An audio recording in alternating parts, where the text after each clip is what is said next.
Can you hear the music? That's my new Happy Hippy Hebrew Girl song. So, unfortunately, today, I don't feel like that music at all. So, I think that's paused for now. So, I'm just going to pray real quick because I need the Ruach here today. And then we'll get going. So, everybody, just pray with me. Yahshua Elohim, I've been praying all day and just had a lot of things said against coming today and being here with the ladies and fellowshipping together, as well as just trying to wrap my brain around what you want to say, and trying to find joy in the midst of the rain and the gray. I know this affects me so bad, so I just ask for your Ruach HaKodesh to be here in this room, fill up all the hearts here, and help us to feel your joy and your love today and experience you. Amen. All right. Yay. Well, Shabbat Shalom, ladies. Welcome to the Ladies of Teshuvah show. It's my show that is dedicated to do three things. Number one, to help you walk out your repentance as a woman, to move your head knowledge into heart knowledge. That's one of my primary goals, is to help you walk out repentance and what that looks like on a woman. Number two, I want to help you know Papa's heart towards you, Papa Yahweh, his heart towards you, and I want to help you fall in love with him again. And number three, I want to keep it light. I think this movie, like I'm set up on their Wi-Fi here, but it looks like we might experience some interruptions again. So I guess this week Isaac and I will be again on the hunt for a place. We went to probably, I don't know, how many places did we go last week, Isaac? Perhaps, I don't know, quite a few handfuls of places, trying to find a location that would give us, basically free upload. That was streaming upload. Upload. That was good, but having a hard time. So today I wanted to first ask you how your Shabbat is going. So today is the 7th day of the week. It is the set apart day, the rest day. And how is it doing? How is it today? Anybody? Today, it's been a real rough day for our family, actually. I think the weather has something to do with it for me, because I don't do very well with gray and rainy days, and so that is really hard. Shabbat evening, like Erev Shabbat, like last night, it's pretty easy. You clean the house, you get all ready for Shabbat, it's pretty, you have a good dinner.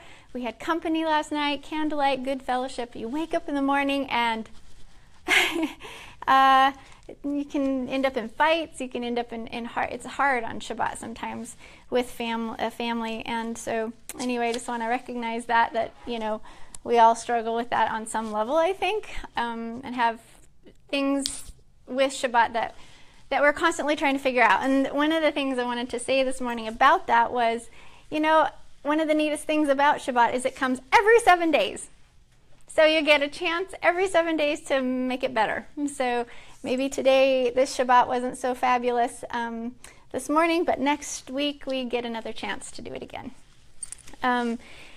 Also, one of the things I wanted to say about Shabbat is, especially in the winter, what makes it kind of hard on us is this really short days. So here in North Idaho, man, the sun starts going away, Tana's wet, 2:30, 3 o'clock, it seems like it's starting to get dark. And so it makes it real difficult on Friday to get all your prep stuff done, everything you need to do, and then enter Shabbat with a calm heart, I guess. So that really is hard. When you do deal with the winter time and the short days, how do you deal with work? If you're working somewhere, I don't work for a company now, so I don't have to worry about that. I have to worry about, just my own family and the work that's on my shoulders in ministry. But if you are working out, in the world, how do you do that when it gets sunset at 4 o'clock in the afternoon? But how do you deal with that? Have you worked it out with employers to say, hey, when it gets dark, I'm leaving? Some employers would probably be great with that. Was working, he would work half days, or he would be able to get all of Friday off too. He would just work 4 days instead of 4/10. 4/10s. That's right, he's saying. So he'd work 4/10 so that he could get Friday completely off so he could help. Because we, have to chop wood and there's so much to do at home to get ready for Shabbat. So you can rest. Just consider, how do you guard the edge of Shabbat? And it's kind of important to think about, I think. I have things that I need to work on. A lot of times I will actually, because I'm on the computer most of the time for my work, so I actually shut the computer down, or at least close it off, and I try to fold the desk up so I don't see all that stuff all day long. If you had another room, you could close the door, just doing something to kind of separate work from rest. Announcements today. Number one, go to our website, www.teshuvaministries.com. And remember, in Teshuvah, you must spell it with an H, because there's Teshuvah with no H ministries, and that's a totally different ministry than us. So go there, and you can subscribe to our email list. And you're going to get random emails from me. But also go onto our YouTube channel, Teshuvah Ministries. On the YouTube, I think it's just Teshuvah Ministries. If you just type in that into YouTube, you can get to our channel. And subscribe to our YouTube channel, because I put a whole bunch of videos up there throughout the course of the weeks. I think I have 149 videos up there now with teaching videos, everything from, Hanukkah all the way through the spring feast and the fall feast. I have movie trailers about the feast to kind of give you an idea of how to celebrate, just all kinds of things, just conversations that Isaac and I have. There's videos from our trip to Israel. There's all kinds of stuff. For you to sponsor us with a monthly donation you have no idea. It's just awesome. It's just amazing. As well, I do all of this because I love Papa, and so your support is awesome. I have just a few supporting me right now. So if you want to do some more, any of you want to support me, then it's akingdomfamily@aol.com through PayPal. So just go onto our website and you'll see a partner link, and you can figure out there how to do a monthly donation, automatic donation. So, okay. All right, so today's schedule goes as follows. We're going to do some campfire songs that I've been practicing all week. We're going to do a guest spot. So we have in the house, I'm going to tell you who's in the house in a second. I don't know why my thing didn't. So in the house today we have, obviously, Isaac, my husband, who is going to keep an eye on the technology, and he's my advisor. We have Maggie, my older daughter, in the house. She is going to be responding to any people that want to talk to her. She's on right now. And we have Hadassah, who is going to help me write some verses down for you. She's also going to dance our way out tonight at the end. And I am Rebecca. And we have an executive director of Teshuvah Ministries. And today we have a guest. We have Tanis, who is going to join us to talk a little bit about this journey, and I'm excited to talk. Schedule for today. We are going to do campfire songs. Then we're going to talk to Tanis for a little bit. And then we may have story time with Rebecca. I'm not sure yet. But we have a show and tell as well. Then I'm going to show you some menorahs today. We're also going to look at the Avinu prayer.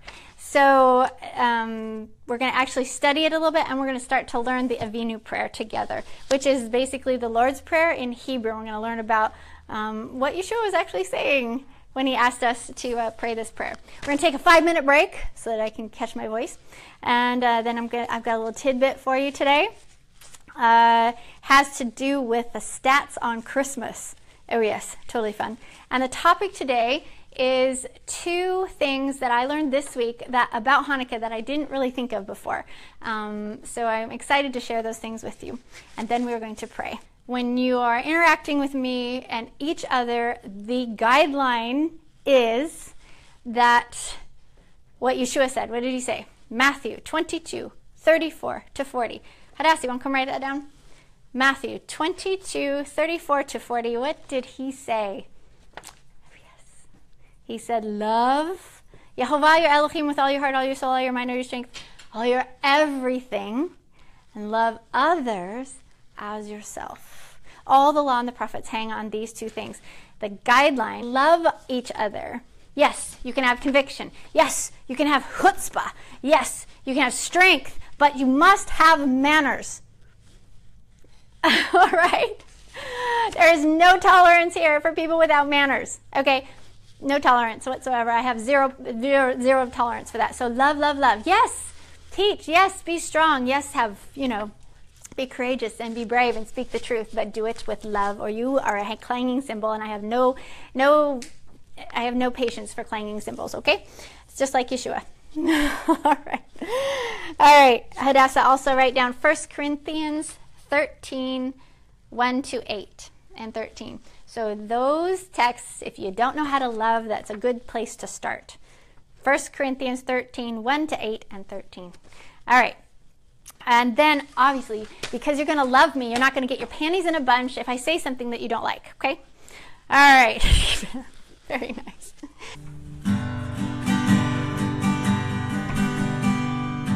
All right, ready? I wish you had your guitar. You play with me. I'm still learning, so be kind. Be kind. All right.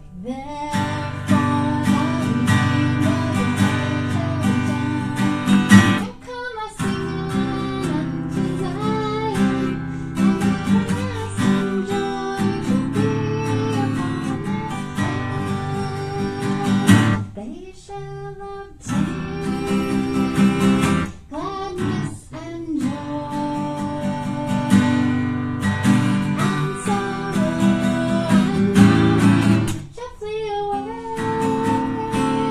Therefore thou be king of the world shall be glad. And come a singing unto Zion, and everlasting joy shall be upon thy gladness and joy, and sorrow and mourning shall flee away. Therefore the bride of Yahshua shall repent, and come a singing and obeying unto Papa, and a crown of gold shall be upon her. Okay. Therefore the bride of Yahshua shall repent, and come obeying unto Papa, and a crown of gold shall be upon her. Therefore the bride of Yahshua shall repent, and come obeying unto Papa. I'm so sorry it's cutting in and out. So I'm terribly sorry, everyone, that it's cutting in and out. We will keep working on that and try to fix that. But for now, we sang "Rejoice in Yahweh Always." So let's go ahead and do that again. Here we go. And there's a place to clap. Hadassah, you want to come clap with me? Come show me where to clap. Rejoice in Yahweh always, and again I say rejoice, clap, clap. Rejoice in Yahweh always, and again I say rejoice, clap, clap. Rejoice and rejoice, and again I say rejoice, rejoice and rejoice, and again I say rejoice. Family.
resources. All right, yay, you're still here. Okay, so our last song is a song actually that is written by Reuben Morgan, and Hillsong sings it. And last year Maggie just loved this song, so we started to learn it, and I changed the lyrics to be for Hanukkah. So your heart is a temple, and we get to invite a God into our temple. So here's a song for you.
So I'm going to show you some different menorahs. Now I want you to understand the difference between a temple menorah, if you don't know, and a Hanukkah. Okay, so a temple menorah has 7 candles, basically 7 lamps is the temple menorah. So we have this one and this one are our temple menorahs. I have Hanukkahs over here. So Hanukkah is simply a method by which to count the days of Hanukkah. I have studied it and researched it, and I find absolutely nothing that says that these are pagan by any means.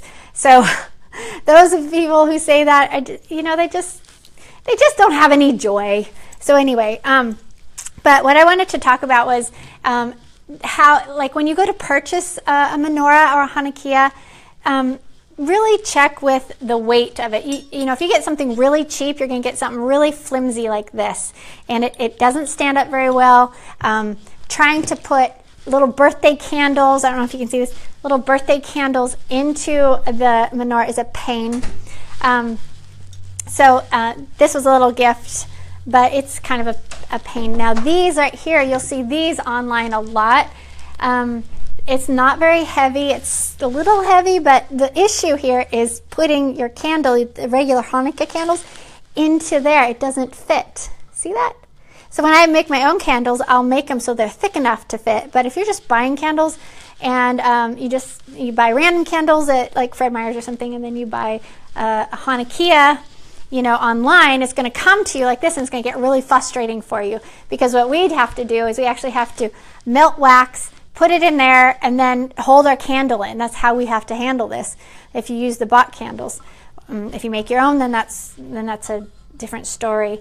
So what I prefer for the Hanukkah is the oil Hanukkah. So this one is actually made in Israel by an Israeli artist. I don't know if you can see that. Can you tip this up just a tad bit? There. So this is it's very heavy. It's welded. It's got your lamps down here, and you fill it with oil, and then you put your little floating candle in it. And these will last about what do you say, Isaac? Maybe, what do you think, Maggie? Those will last about 4 hours. I think they'll last 3 or 4 hours or more. All night? Will they last? Yeah, if you fill it to the top, it lasts for a long time. I think we fill it, and then the thing is that we play at the evening. We play until the candles go out, until they burn out. So that's fun. And we do things like Pictionary and all kinds of fun things. Here, your temple menorah, which is actually what Hanukkah is all about, is they were trying to get the light back in the temple, blah, blah, blah. They were cleansing it, and they needed the light so they could do their duty. They're talking not about a Hanukkah, this came later, but actually the temple menorah. So we light both. This is very heavy. It is a brass menorah. And I cannot figure, I tried to find the link for you so you could go buy it if you wanted to. It would cost about $250. So it's a very beautiful one, and it's very heavy. So I really wanted a menorah that was heavy duty. This little one is very heavy. It's almost, I would say, no, it's not as heavy, but it's definitely nice and sturdy, and so it won't fall over. This one we bought at the Jaffa Gate just a month ago when we were in Israel. So these are handmade in Israel. I love supporting Israel, Brother Judah. So if I'm going to buy something big like this, I definitely go there. One thing about this one I wanted to show you is you can do candles, which I make candles and then make them that size so I can put the candle in and it won't tip over. Or if I'm in a stressed, rush situation, I'll melt wax, pour it in, and then hold the candle in there until it, gets solid. But you can also, this one comes with little oil lamps. Now they're very used. You can see ours are very used. But you put your little oil lamps in, and then you fill your oil lamps with oil, and then you put a little floating candle in there, and those will last a long time.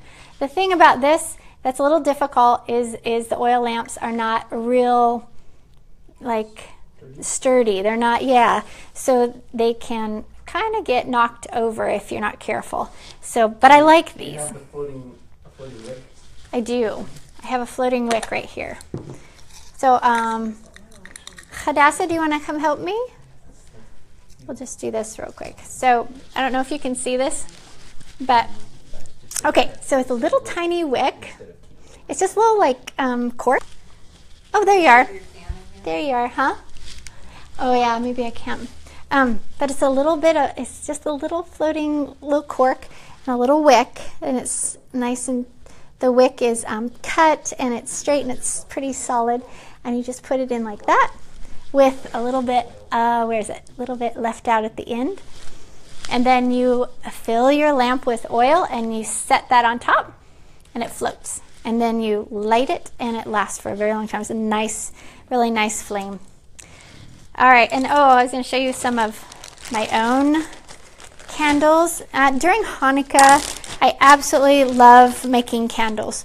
So when we were at the teepee, I got like 100 pounds of wax. It was not cleaned wax, so I had to clean it twice before I could make candles. But it was a nice long process, and I just loved it because it was like I'm making light. I'm making something I can use. And I used to have them hanging in the teepee just on big nails. I would have like 100 candles just all over the kitchen, and then I would make little thin ones for the heart dedication ceremony that we're going to do this year, or I'd have them for Passover, this sort of thing. But these are my little candles. They've been burnt down, and I make them big enough to fit in there. But anyway, homemade candles are pretty rockin' awesome. And one more thing here, or two more things. Little oil lamp from Israel. So it has this little oil lamp we got in Nazareth. Has a little wick right there. So you basically dump the whole thing in water outside of the wick. You put the whole thing in water, then you put the wick in, and then you fill it up with oil, and the oil saturates the wick, and then you can light it, and you've got a really nice little flame coming out the top here. And so it's another little way to bring light into your home. I love those. I would love some big ones. One other thing that I know is going to not set well with people, but I'm going to say it anyway. See that star? The Star of David? Where is it? There we go. See the Star of David right there? This was a gift to to one of the kids. I know. Isaac's cringing. Oh, she's not going there. Okay, don't use this star, people. Okay, I'm really sad to say it. I'm really sorry to say it. And I love you anyway, even if you do, and I won't mention it to you at all. But for the sake of teaching, I'm going to tell you, do some research on that star, and you'll find out that it's not so good, and you should not be using it, okay? It's the star of Rimon. It's mentioned in the scriptures in a bad way, as in, why are you using this? So anyway, we'll talk about it more later, but just when you're buying a menorah, even if you don't know yet, if you're convinced about the star idea, just don't buy one with the star, because someday you're going to be convinced about it, and then you're going to have a menorah that has a star on it, because a lot of menorahs have the star on it. So my little tidbit, I'm not going to teach about the star tonight. Olive oil I bought from Israel. Yeah, very cool. Okay, let's go this way. To start off this, and I wanted to tell you that the reason why I'm going into the Avinu prayer to teach you is that, if you don't know it, which some of you probably know this and can say it better than I do in Hebrew, but there's something in here that's pretty cool that is has a direct relationship to Hanukkah. And this is the new thing that I learned this year.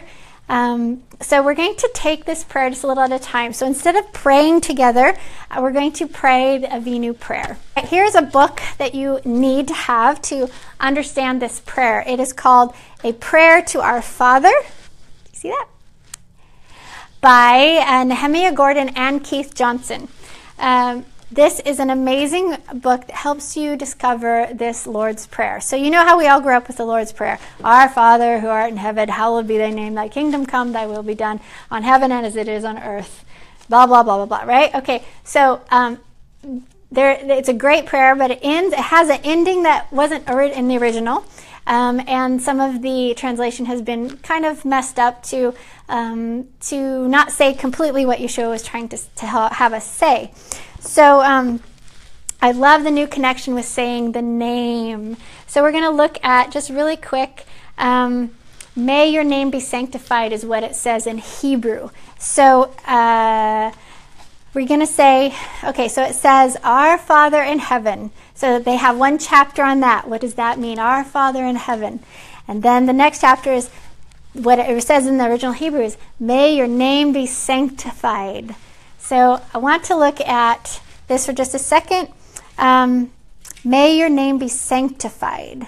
So sanctified, hallowed is a bad translation of the word that's used there because it doesn't mean anything to us, right? We don't understand what hallowed means. I grew up thinking, what does that mean? It has some connotation to Halloween is what I thought.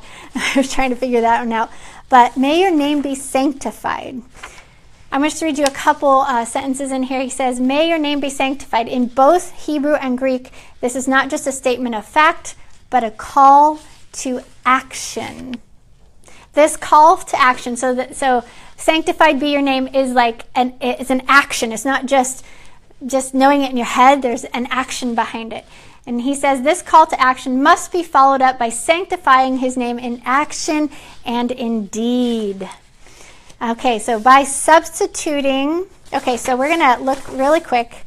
I'm going to pass over this really fast. I'm sure that you all know this, but in our Bibles, the name Yahweh, Yahovah, Yod-Heh-Vav, has been replaced with the Lord. So capital L, little capital O-R-D. Okay, so whenever you see that in the King James Version or in whatever version, you know that they have taken the name out and put in this title.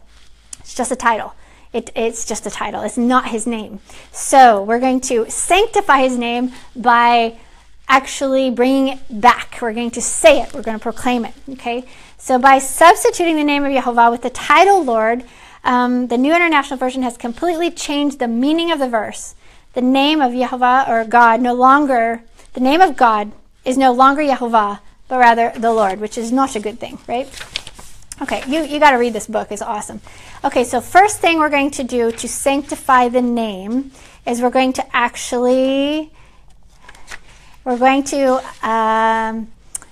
proclaim his name. So there's 3 ways to sanctify his name. And that's what I'm getting at today in the Avinu prayer. 3 ways to sanctify the name. One way to sanctify Yahweh's name is to proclaim his name to the world. As King Solomon said, all the peoples of the earth may know his name. So you're going to proclaim it. Okay, that's number 1. And then to just use the Lord or Abba, or, even if I was to just say Papa, that's not good either. We need to proclaim, as in to say his name, not a title, not God, not Lord, not, what's the other title? Adoni. Number 2, in Hebrew, to sanctify something means to set it apart and exalt it above everything else. Another way to sanctify his name is to exalt his name with words. So we have an entire book in the scriptures that is devoted to sanctifying the name in this way. It is the Psalms. So King David is proclaiming the name. He is praising the name. He is exalting the name. He says, I exalt you, oh my God, the King, and bless your name forever. Every day I bless you and praise your name, Oh, here we are. You're back. Okay. And another way that we do it and we don't even know it is to say hallelujah. Hallelujah, praise, Yah. We praise Yah. Hallelujah means praise Yah. So when you hear people who are even pagans saying hallelujah, they're actually praising the name of Yehovah. All right. And the 3rd way to sanctify the name is through the deeds we perform. So in Hebrew, the phrase Kiddush Hashem, which is literally sanctification of the name, means to perform deeds that glorify the name of the Almighty. Okay? So he says, keep my commandments and do them. I am Yehovah, but do not desecrate my holy name, that I may be sanctified in the midst of the children of Israel. Leviticus here, because that is Leviticus. That is Leviticus 22, 31 to 32. So Leviticus 22, 31 to 32, he says, keep my commandments and do them, but don't desecrate my holy name. Okay, so Leviticus is saying that through their obedience to his will, the Israelites sanctify his name, and through disobedience, they desecrate it. And you, O house of Israel, thus saith Yahweh Elohim, if you will not obey me, then each man should go and continue to worship his idols. But do not desecrate my holy name anymore with your gifts and with your idols. This is one of the reasons I have such a problem with Christmas. Because, and I know he does too, is because we're trying to do something pagan in his name. And we're desecrating his name by saying he has anything to do with it. He has nothing to do with Christmas. And so we're desecrating the name by acting on and serving the gods of Christmas in his name, saying, oh, it's about baby Jesus, blah, blah, blah. No, it's not. Okay. Ezekiel was saying, and that verse, if I didn't tell you, that was Ezekiel 20 to 39. So Ezekiel was saying that to seek blood atonement while continuing a sinful lifestyle is a desecration of his holy name. If that is what one intends to do, then he might as well go worship idols and enjoy it. Israel was chosen to serve as an example to all mankind, what Isaiah called a light unto the nations. When an Israelite sins, he fails to serve as a light to the nations, and instead he desecrates Yahweh's name. Wow. Yeah, pretty heavy, right? Yahshua himself taught about the Kiddush Hashem, which is sanctifying the name, in the Sermon on the Mount when he said, let your light shine before men so that they may see your good works and give glory to your Father in heaven. So praying, may your name be sanctified, the part of the Avinu prayer, the part of the Lord's Prayer that says, may your name be sanctified, is a call to action that must be followed up by proclaiming the name to the world, by praising his name with words, and by performing deeds that glorify his name in the eyes of mankind. So those are the 3 things, 3 ways that we can sanctify the name. And today, after a short little break, I'm going to just begin to talk just a little bit about this new understanding I have. Just a little extra thing about Hanukkah is pretty cool that has to do with the name. That's why I wanted to go here today. So the Avinu prayer, we're going to say it. We're going to say it together. Okay? We're going to say the whole prayer, and then we're going to take a break. The whole prayer in English says, Our Father in heaven, who is in heaven, may your name be sanctified. May your kingdom be blessed. Your will shall be done in earth and in heaven and on earth. Give us our bread continually. Forgive the debt of our sins as we forgive the debt of those who sin against us. And do not bring us into the hands of a test, and protect us from all peril. Amen. That is the prayer that Yahshua taught us to pray. And each one of those little snippets there has much meaning, and you can get it in this book. All right. Couple of tidbits for you about Christmas. So I just wanted to share a couple stats with you. Actually, we've got, I went to the very trusted site, Statista.com, who do a ton of stats about different things. And I couldn't see all of it because you have to be registered and to get in. But some of the things I could see was very, very interesting. I just wanted to tell you really quick that in 2013, the United States retail industry generated over $3 trillion US dollars during the holidays. This was only during the holidays, and counting from October through through January, the end of January. So end of October through the end of January, the U.S. citizens spent $3 trillion on Christmas. Duh! You know, and I have people like, you know, saying, yes, we love your ministry, but we can't support you because we don't have any money. We have people, we throw parties, we throw feasts, and we have to charge a little bit to pay for the food, and people, you know, say, I can't afford that. $35 a plate, I can't afford that. You know, people, you know, we had a huge Hanukkah retreat planned for this year. Literally only $250 for the entire weekend. Beautiful weekend, food, lodging, the whole thing. And I can't come because I don't have enough money. You have enough money, people. We have spent. How many of you? I've got to say this. How many of you spent, you know, a lot of money in the past on Christmas, and don't spend hardly any money now on the feast days? Well, if you were spending a ton of money on the pagan holidays, I think that, and I'm pretty sure that Papa would agree with me, you know, where you put your money is kind of where your heart is. And you turn and you follow Yehovah and His ways, and you should be pouring more money into His ways, and to make those beautiful, to raise the hearts of your kids up into a non-choice for them, because it's so beautiful to trade as a heart trade up. The heart will trade up. Remember what I was talking about before. So anyway, that is just totally insane. Also, you know what? I need my glasses. I can't see here. All right. In this, I thought it was really interesting on this Statista.com site. It says the Christmas tree is considered to be the main symbol of this pagan tradition. So they even admit it right here in the intro.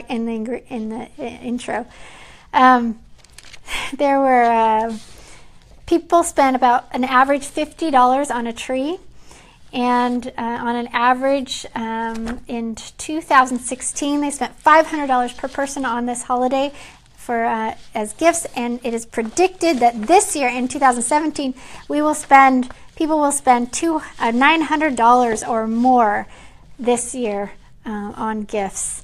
And then it blows my mind. In 2016, the amount of Christmas trees that were sold in America, we're talking 30, almost 40, it looks like 30, 40, it looks like 43, 44 million trees were sold. That's real trees and fake trees. Can you believe that? And there are, as far as I know, there are 21,000 Christmas tree growers in the United States, and it takes 15 years to grow a Christmas tree before it's sold. It's 15 years to grow a tree for one-time use, for a pagan holiday, which set 250 homes on fire last year. And there's 21,000 Christmas trees, just Christmas tree growers in the U.S. All right, so and that is an extremely lucrative, business. I believe that Hasatan will take care of his own. Yes? Sorry, I'm very, very strong on this. So if you don't like it, I guess you can just leave the group. All right.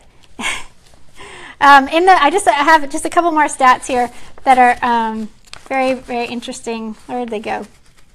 What did I say? Oh, okay. So they did a questionnaire to this. They did a survey in November of 2016, last year, and they were asked if so the consumers were asked if they were celebrating Christmas this year. And during the survey, guess how many people said, percentage-wise, how many people said they are going to celebrate Christmas last year? Percentage-wise. Yep. 95% of Americans said they were going to celebrate Christmas last year.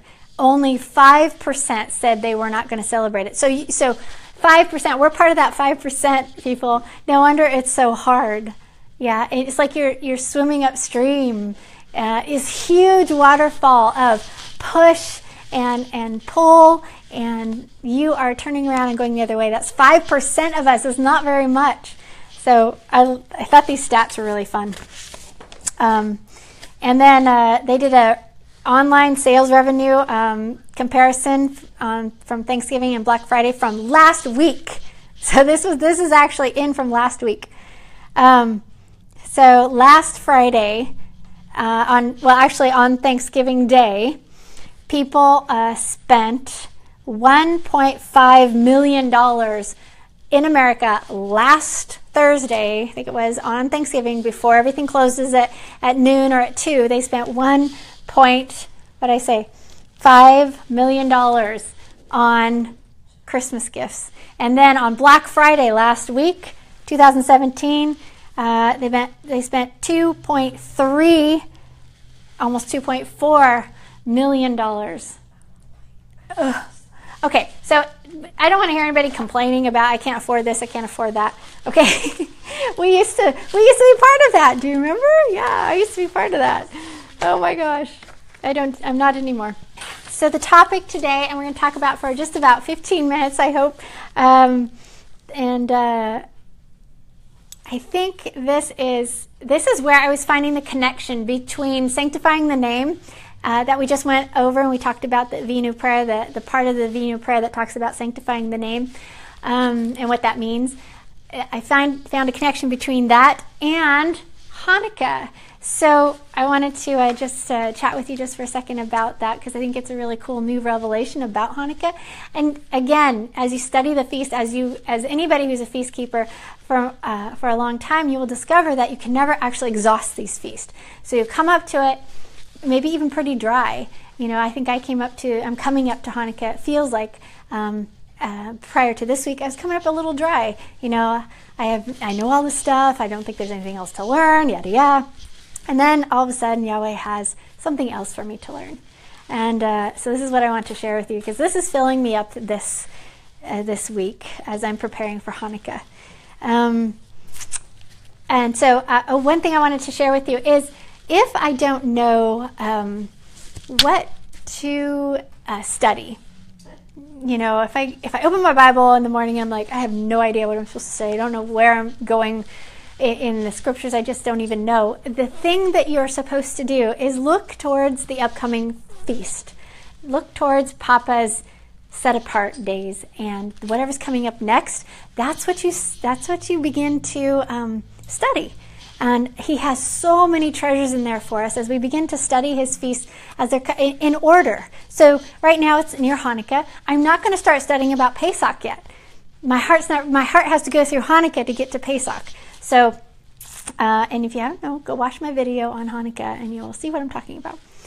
So, I think I know the feasts are Papa's study guide. I know they're Yahweh's study guide for us. So if you're in doubt as to you don't know what to study, start studying with whatever the upcoming feast is. So right now we're going to talk about Hanukkah. So there's two other aspects of Hanukkah that I didn't think about before. So we're going to talk about sanctifying the name and dedication in a new light. All right, so how did the Greeks try to destroy Israel?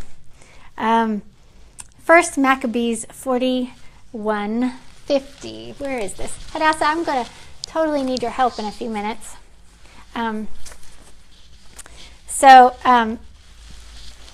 The Greeks tried to destroy Israel by assimilation, correct? But let me read to you from the Apocrypha. First Maccabees, what are we in? 1:44.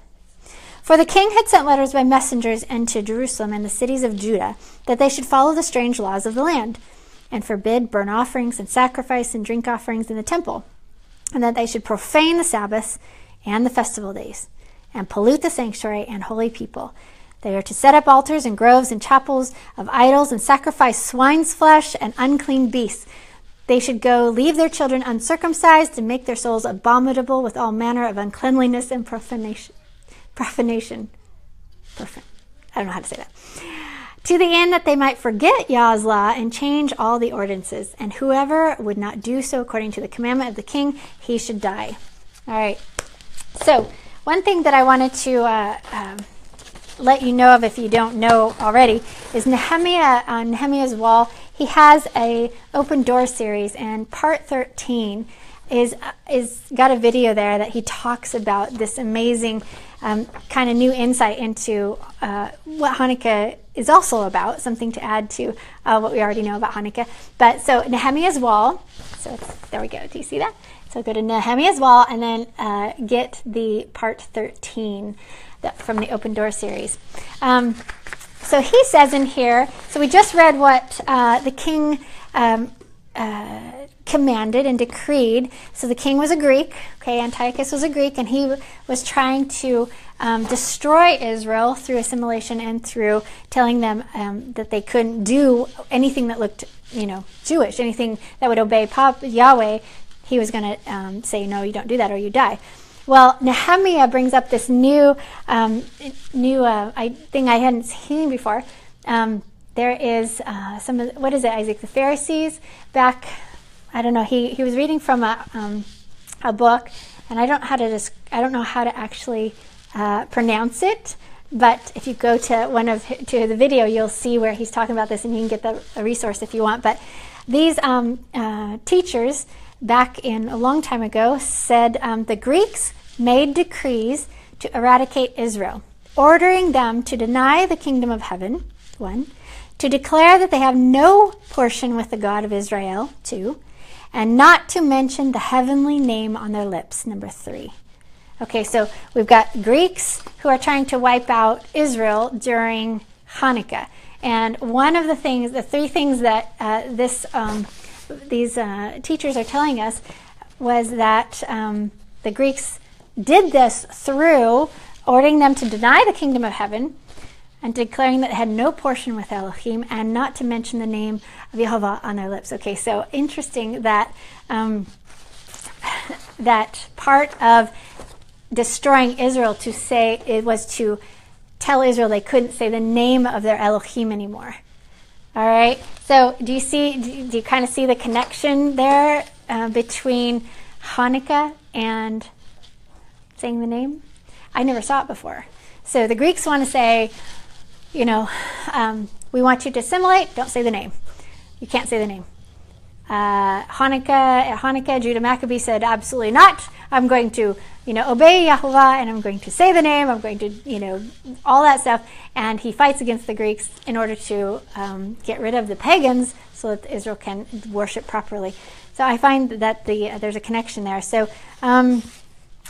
part of repenting includes saying the name. So if you look in the actual commandments, in Exodus 20, he says, you shall not make other gods besides me, gods of silver or gods of gold. You shall not make for yourselves. Absolutely not. You shall make an altar of earth for me, and you shall sacrifice on it your burnt offerings and your peace offerings, your sheep and your oxen. In every place where I cause my name to be remembered, I will come to you and bless you. Okay, so he's going to cause his name to be remembered, and once you remember it, then he's going to come bless you. Numbers 6:22 to 27. You want to come write these down, Hadassah? Erase those. And so you're going to write Numbers 6, 22 to 27.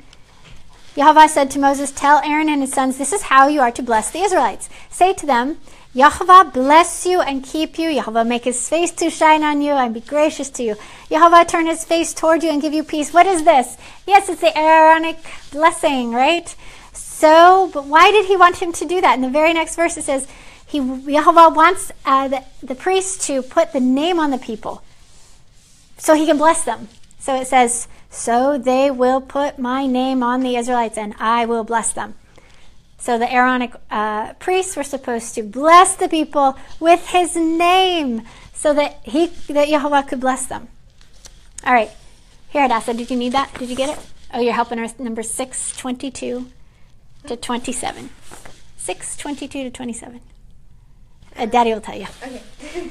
All right, and then, ladies, 2 Chronicles 7:14 says, if I shut up the heavens, you can help her. You got it, okay. So 2 Chronicles 7:14 says, if I shut up the heavens so there's no rain, or if I command the locusts to devour the land, or if I send pestilence among my people, and my people who are called by my name humble themselves and pray and seek my face and turn from their wicked ways, then I will hear from heaven and forgive their sin and will heal their land. All right, so I want to look at the verse. I want to look at the words, are called by my name. Okay, I didn't ever understand what this means, but we look at what the words are called in the Hebrew. And where's my... okay. In the Hebrew... Oh boy, I might go just a little bit past 4 o'clock. I was trying so hard to be done at 4. All right. The words are kecha. All right, so kecha. It's like my middle name, Rebecca Kecha Bat Yehovah. Kecha. Q-A-R-A. And it's a verb, and it has more... what it more is like is the word calls, or cries, or grasps, or invite, or make a proclamation. So you could put in there, a better translation would be, my people who proclaim my name. My people who summon my name. My people who invite my name. My people who cry out for my name. My people who call on my name. Humble themselves and pray and seek my face and turn from their wicked ways. So, isn't that interesting? It's not my people who are called by my name, but it's an action, it's a verb. So you're actually, my people who actually say my name, my people who actually call out my name, then I will turn to them. All right, so I just love that. 1 Kings 8:33. So 1 Kings 8:33, there we go. It says, when your people Israel are defeated before the enemy because they have sinned against you, if they turn to you, remember what turn is? Turn means teshuvah. If they teshuvah to you again and confess your name, as in say it, and pray and make supplication to you in this house, then hear in heaven and forgive the sin of your people Israel and bring them back to the land which you gave their fathers.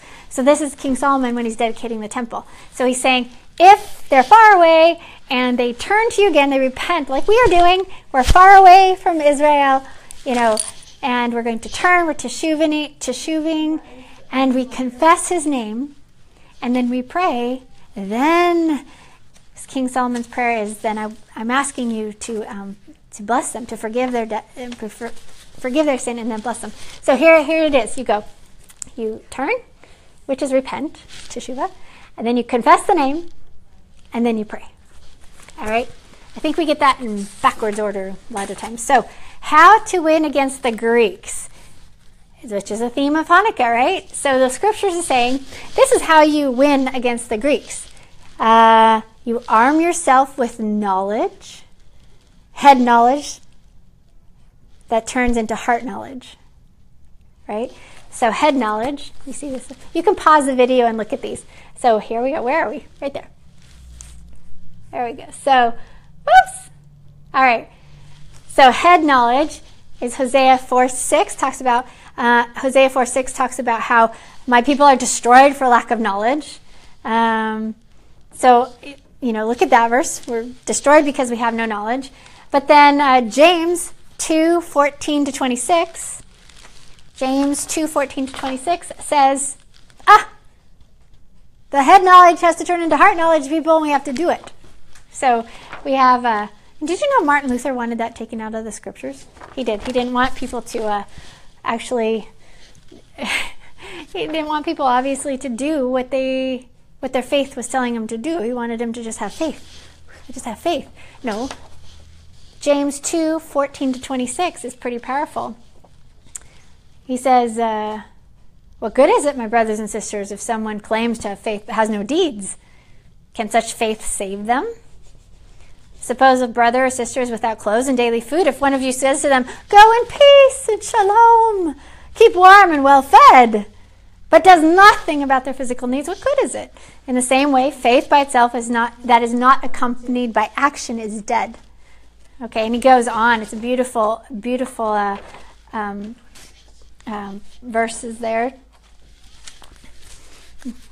There you go. Thank you, Hadassah. All right, so how to win against the Greeks during Hanukkah. This is how you do it. Where are you? You say the name of Yahuwah. You repent, you turn, you confess the name, you say his name, and then you pray. All right, and one thing I just want to mention here is really cool. In Psalms 44:20-21, he says, if we had forgotten the name of Yahuwah or of God or extended our outstretched hands to a strange God, would not Yah find this out? For he knows the secrets of the heart.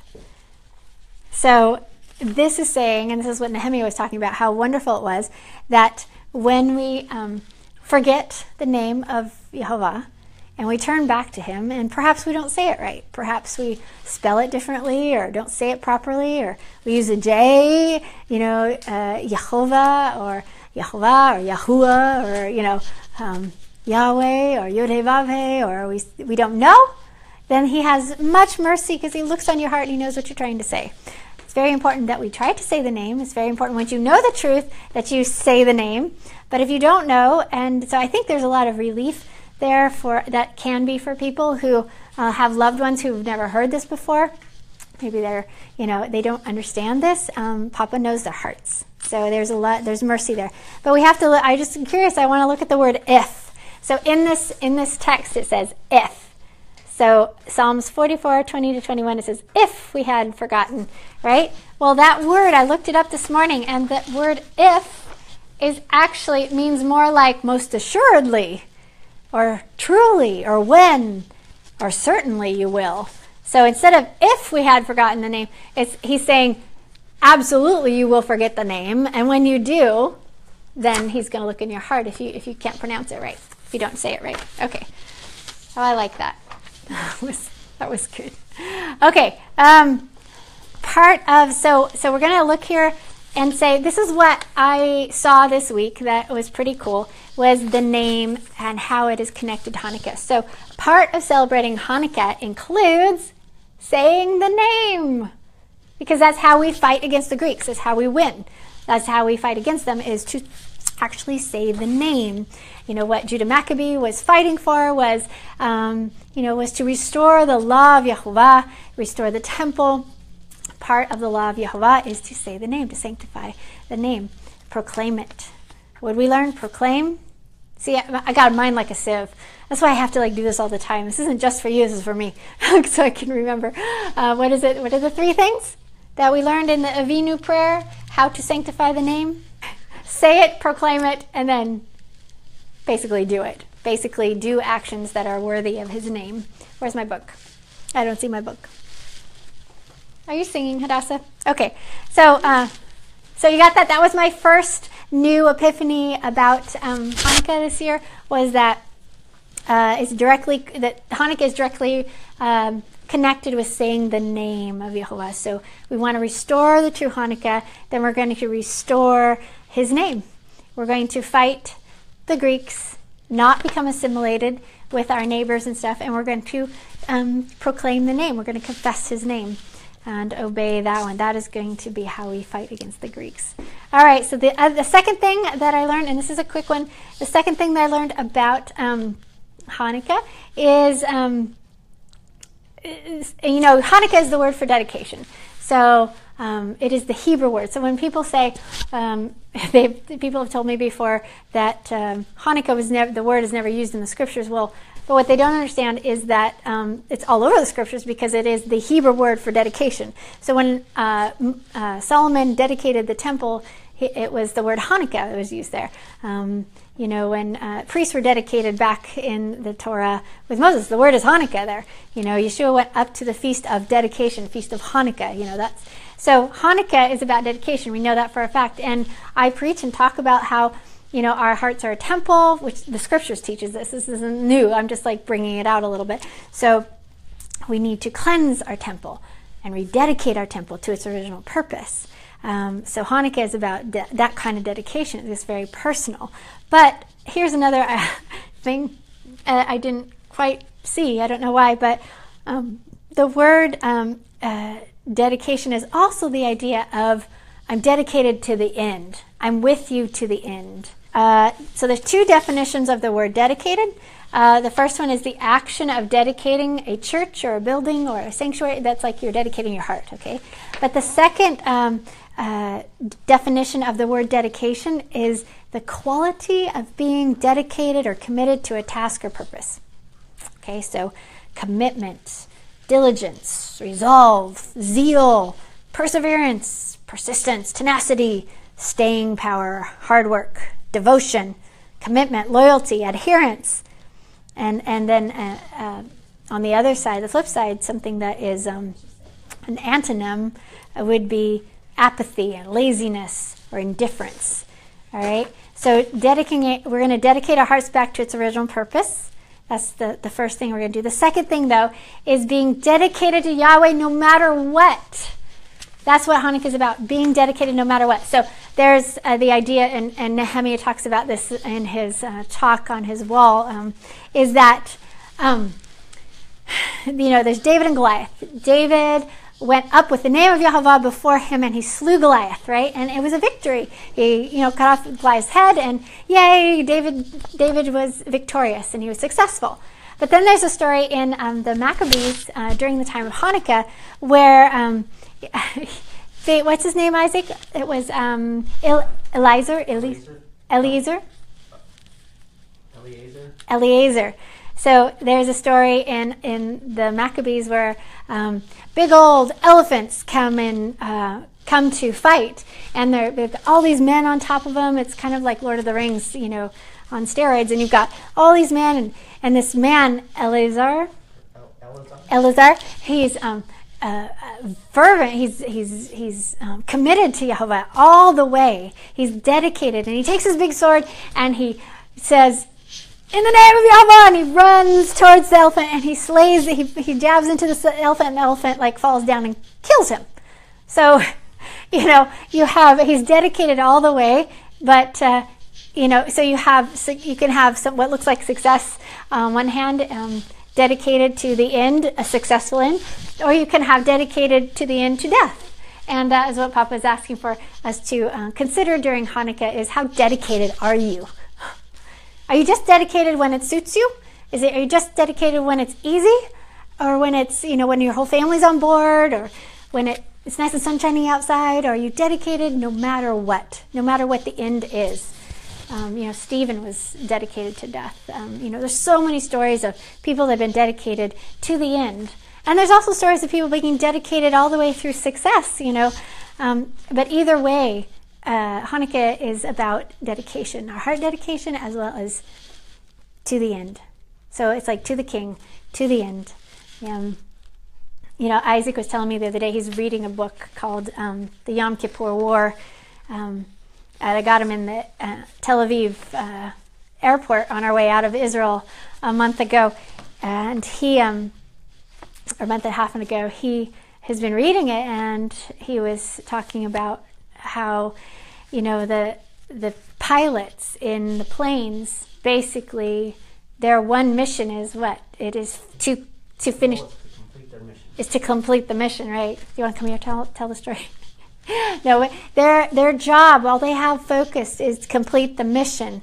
They're not focused on save my life. They're not focused on survival. they're focused on the mission, dropping the bombs. That's what their job is. And then they'll deal with, hopefully they can get out of there, after they do their mission.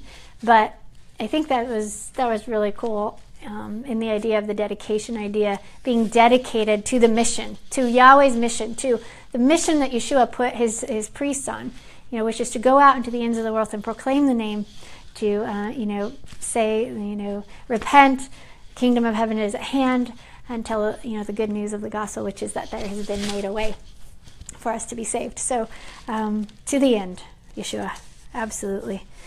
This is a war, and this is not about making our life perfect here, or getting perfection here, or getting all that we hope for here.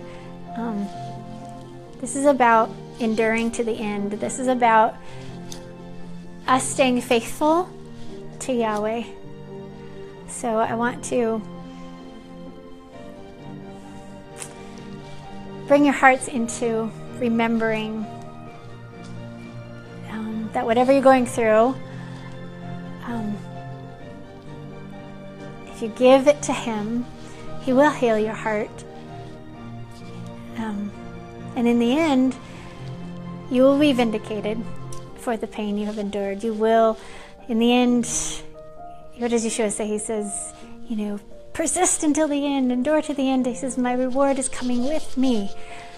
We're not going to get the reward on this side, everyone. We're going to get the reward when Yahshua comes. When this battle, when this war is over, is when we are going to get the reward. And all the dreams that you have on your heart, everything that you desire to be, will come true in the end. And I hang all my hopes on that. Yehovah Elohim, I ask for you to be with every single woman here who is watching right now, and those who will watch later. You know each individual story.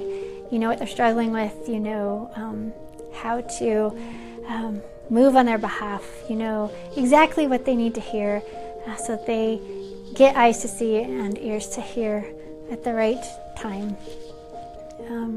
I know that your goal is to love them, and to love them, you have laid down everything to love them.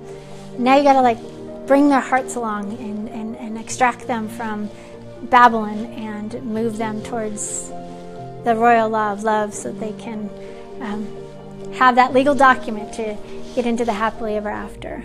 And it's a serious thing. I take it very seriously, as did Yahshua, as do you, as does the Ruach. And I ask that you fill each one of these women with your Ruach HaKodesh, the set-apart Spirit of Yahweh, that they will be full, that they will hear you, that they will know without a doubt that you are there with them, and that you have asked them to just prove out their love for you by obedience. And there's so much there. There's so many ramifications of that. They must obey, especially if they know,